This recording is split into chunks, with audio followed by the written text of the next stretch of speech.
Hello and welcome to Dyslexia and Me, a podcast of real-life conversations. I'm Laura and I'm really glad that you're here. If you found this podcast, it's probably not by accident. Maybe dyslexia is something that's been part of your life for a long time. Maybe it's something that you're only just beginning to explore. Or maybe you've had that quiet feeling for years that something doesn't quite add up. So this podcast exists for those moments. So you may be wondering why I'm here. Well, I've spent over 20 years working in education and as a teacher, Senko, and a senior leader, and now I work as a dyslexia assessor and coach, supporting both children and adults.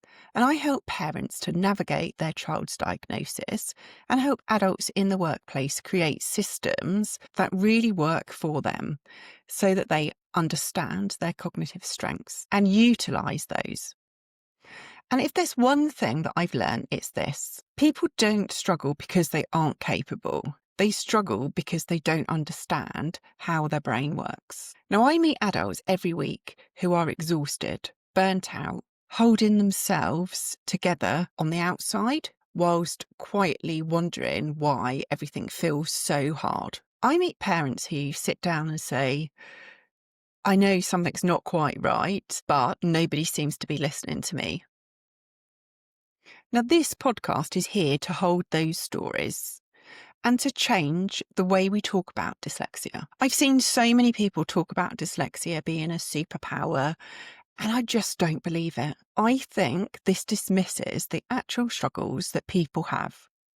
What I do believe, though, is that every single person with dyslexia has strengths, and the key is really understanding these to make everyday life easier. So you may be wondering, what does dyslexia really look like? Well, it rarely looks like someone who just can't read. More often, it looks like hidden effort. It looks like working twice as hard for the same outcome, being articulate but struggling to get your thoughts onto paper, forgetting instructions, forgetting appointments, or forgetting where you've just put things. It can be feeling overwhelmed by emails, forms, or everyday admin, or a child who is bright, curious, and full of ideas, but exhausted by working so hard at school. And because it's not always obvious, people learn to mask. They push through, they cope, until coping becomes unsustainable. Understanding dyslexia doesn't create a problem, it explains one. And for many people, that explanation brings relief. So this podcast isn't about labels for the sake of labels.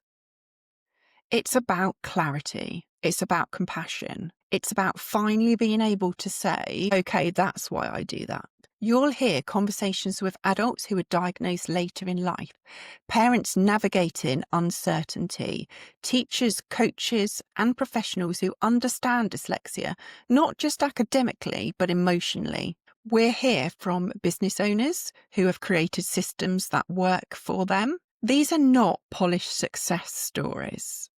These are real life ones, honest ones, the kind that make you stop and think, oh, it's not just me. So if you're an adult listening to this and thinking, this sounds uncomfortably familiar, I want you to hear this clearly. You are not lazy. You are not stupid. You may simply have been navigating the world with a brain that works differently, without the right understanding or support. And that takes its toll. Burnout is not a personal failure. Often it's a sign of long-term misunderstanding. And if you're a parent listening with a knot in your stomach worrying about your child, please know this. Your instincts matter. You are not overthinking. You are noticing patterns. Early understanding doesn't limit children. It protects their confidence.